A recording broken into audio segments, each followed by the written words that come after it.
Hi friends, welcome to your tasty kitchen. இன்னைக்கு நம்ம சேனல்ல என்ன ரெசிபி பார்க்க போறோம்னா கொத்தமல்லி சட்னி எப்படி டேஸ்டா அரைக்கிறதுன்றத பார்க்கலாம் வாங்க. ஒரு pan சூடான உடனே 2 டேபிள் ஸ்பூன் கடலை எண்ணெய் ஊத்திக்கிறேன் நான்.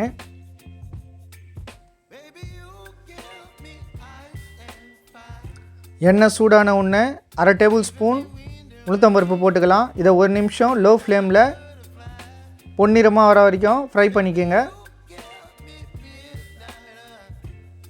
அடுத்து 1/2 டேபிள் ஸ்பூன் கடலைப்பருப்பு, ஒரு நிமிஷம் கடலைப்பருப்பு பொன்னிறமாக வர வரைக்கும் ஃப்ரை பண்ணிக்கோங்க. பாருங்கள், பொன்னிறமாக வந்திருக்கு கடலைப்பருப்பு உளுத்தம் பருப்பு.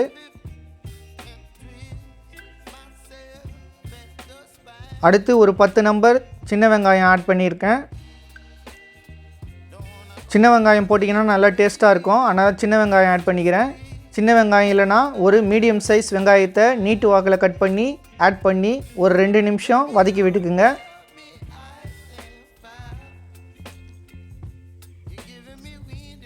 அடுத்து ஒரு சின்ன சைஸ் இஞ்சி, இந்த வீடியோவில் வர மாதிரி ரொம்ப சின்ன சைஸாக போடுங்க, அதிகமாக போட்டுறாதீங்க.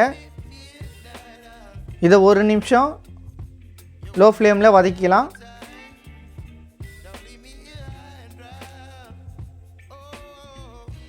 அடுத்து 3 பச்சை மிளகா, ஒரு வரமிளகா, இதை ஒரு நிமிஷம் லோ ஃப்ளேமில் வதக்கலாம்.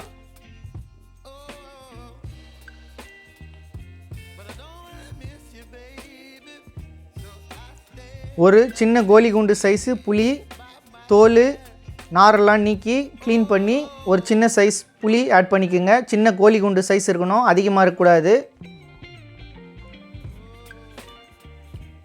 அடுத்து ஒரு சின்ன கப்பில் 1/2 கப் தேங்காய், துருவின தேங்காய் ஆட் பண்ணிக்கோங்க. நான் சின்ன சின்னதாக கட் பண்ணி போட்டிருக்கேன், நீங்கள் துருவி கூட போட்டுக்கலாம்.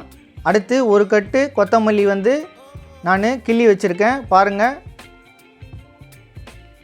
மேக்ஸிமம் இலையை கிள்ளி வச்சுக்கோங்க. கொஞ்சம் தண்டு இருந்தால் நல்லாயிருக்கும், ஏன்னா தண்டில் தான் அந்த சாரெலாம் நிறைய இருக்கும், அதனால் கொஞ்சம் தண்டை ஆட் பண்ணிக்கோங்க. இப்போ இது ஒரு 2 நிமிஷம் லோ ஃப்ளேமில் வதக்கலாம்.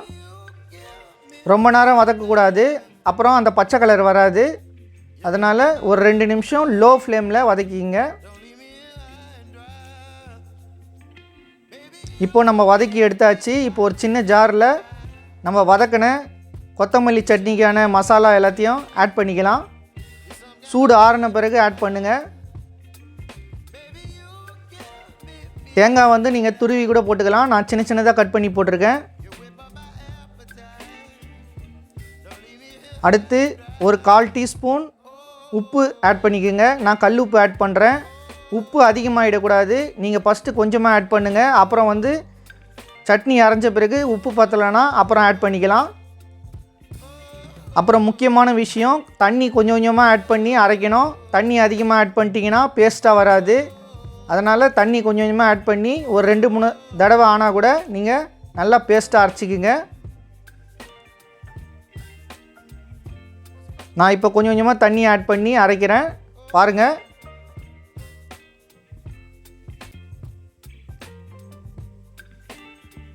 நீங்கள் ஸ்டார்டிங்லேயே அதிகமாக தண்ணி ஊற்றிட்டிங்கன்னா அப்புறம் அரைக்கிறது ரொம்ப கஷ்டமாயிடும். அதனால் கொஞ்சம் கொஞ்சமாக தண்ணி ஆட் பண்ணி அரைங்க. பாருங்கள், ஒரு 75% அரைஞ்சிருச்சு. இப்போ லாஸ்ட் ஸ்டேஜு. இப்பயும் கொஞ்சம் தண்ணி ஆட் பண்ணிக்கிறேன். ஒரு ஸ்பூன் எடுத்து நல்லா மிக்ஸ் பண்ணி விட்டுட்டு அப்புறம் அரைங்க.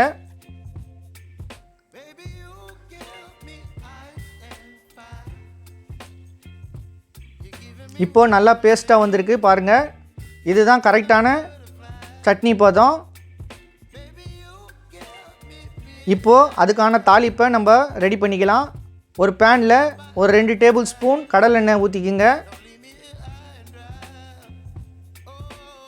அடுத்து ஒரு 1/2 டீஸ்பூன் கடுகு நல்லா பொரிஞ்சு வரட்டும். அதை ஒரு நிமிஷம் லோ ஃப்ளேமில் ஃப்ரை பண்ணிக்கலாம். அடுத்து 1/2 டேபிள் ஸ்பூன் உளுத்தம் பருப்பு, அதையும் பொன்னிறமாக வர வரைக்கும் ஃப்ரை பண்ணிக்கோங்க. அடுத்து ஒரு கொத்து கருவேப்பிலை. நீங்கள் கருவேப்பிலை போடுறதுக்கு முன்னாடி கேஸ் ஸ்டவ் ஆஃப் பண்ணிவிடுங்க, அந்த ஹீட்லேயே அது வதங்கிடும். இப்போ கொத்தமல்லி சட்னியில் நம்ம தாளிப்பு ஆட் பண்ணிடலாம். பாருங்கள் எவ்வளோ சூப்பரான கொத்தமல்லி சட்னி. நான் சொல்கிற இன்க்ரீடியன்ட்ஸ் எல்லாத்தையும் அப்படியே போட்டு நீங்கள் செஞ்சீங்கன்னா ஒரு டேஸ்டியான கொத்தமல்லி சட்னி உங்களுக்கு கிடைக்கும். ஓகே ஃப்ரெண்ட்ஸ், இன்றைக்கே இந்த கொத்தமல்லி சட்னி உங்கள் வீட்டில் செஞ்சு பாருங்கள்.